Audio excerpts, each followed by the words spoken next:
The Council of 73 had ruled the Andromeda sector for 12,000 years. Their representatives sat in crystalline thrones, their forms ranging from the gelatinous Vrex to the towering silicon-based Korthar.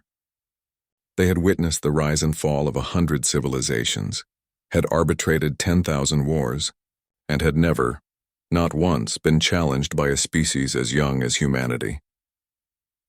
Jessica stood in the center of the amphitheater, her simple Earth Fleet uniform looking almost primitive compared to the bioluminescent robes and quantum-threaded garments surrounding her. Her hands were clasped behind her back, her posture military straight despite the weight of 73 pairs of alien eyes upon her. You dare bring weapons into sacred deliberation space? The Vrex ambassador's voice rippled through translation crystals dripping with contempt. Your kind has been warned. Humanity's expansion must cease. You have colonized 17 systems in mere decades. This aggression will not stand. Jessica's jaw tightened. Aggression.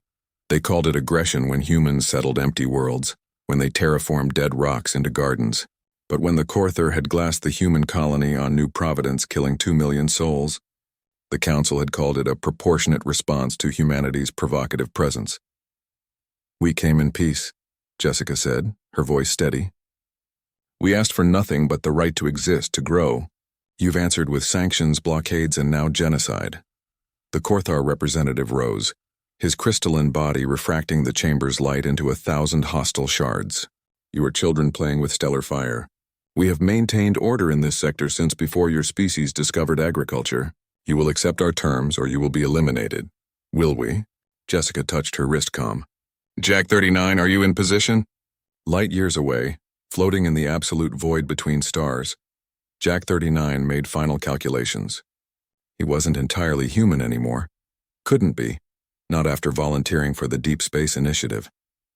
His organic brain had been enhanced with quantum processors, his body rebuilt to survive in the vacuum. The designation 39 marked him as the 39th volunteer in the program. Only 12 had survived the conversion process. He didn't regret it. Not after New Providence. Not after watching his sister's last message.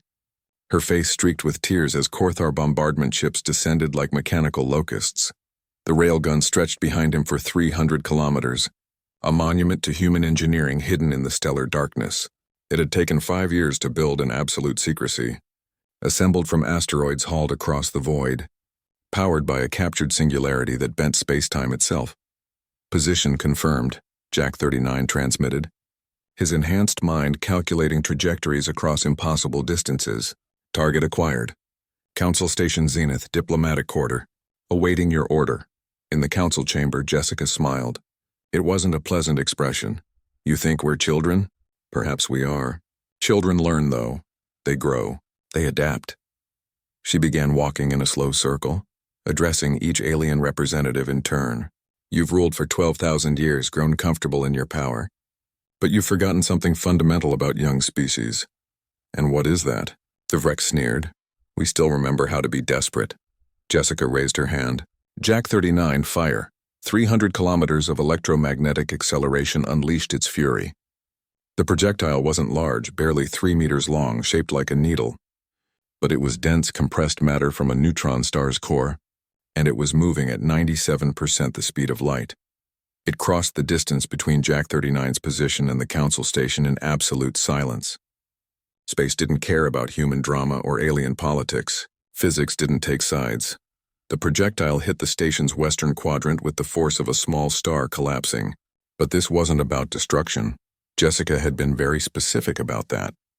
The needle punched through empty diplomatic archives, through unused storage sections, through carefully calculated trajectories that Jack 39 had modeled 1,000 times. It emerged from the other side, having touched nothing living, and continued into the void. But its passage had been noticed. Every sensor in the sector lit up simultaneously. Every military installation, every defense grid, every early warning system screamed the same message. Relativistic kinetic strike. Origin unknown, unstoppable by any known defense. The council chamber erupted in chaos. Alarms blared. Representatives scrambled to their feet, demanding answers, shouting orders in a dozen languages. Jessica stood still, waiting for them to understand. The Korthar was first, his crystalline matrix processing the implications faster than the others. Impossible. You couldn't have. The trajectory calculations alone would require quantum computing beyond anything in your arsenal.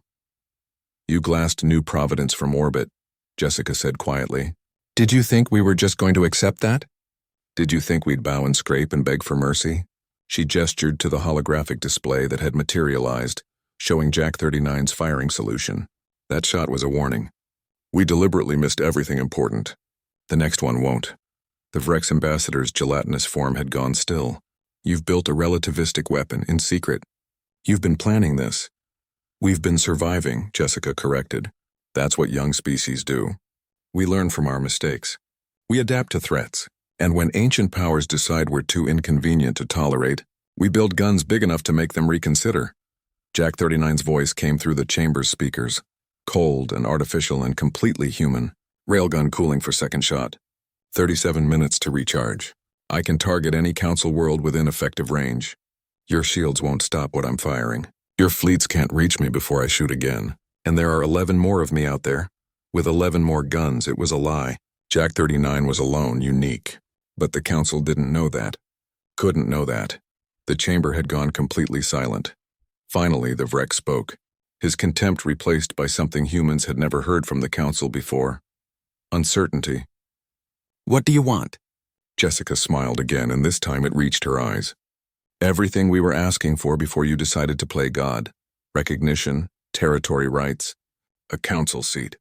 And reparations for New Providence. You're demanding a seat? You'd make us equals with primitives? No, Jessica said softly. I'm making you understand that in this universe, being old doesn't make you safe. Being powerful doesn't make you untouchable. And underestimating desperate children with really, really big guns?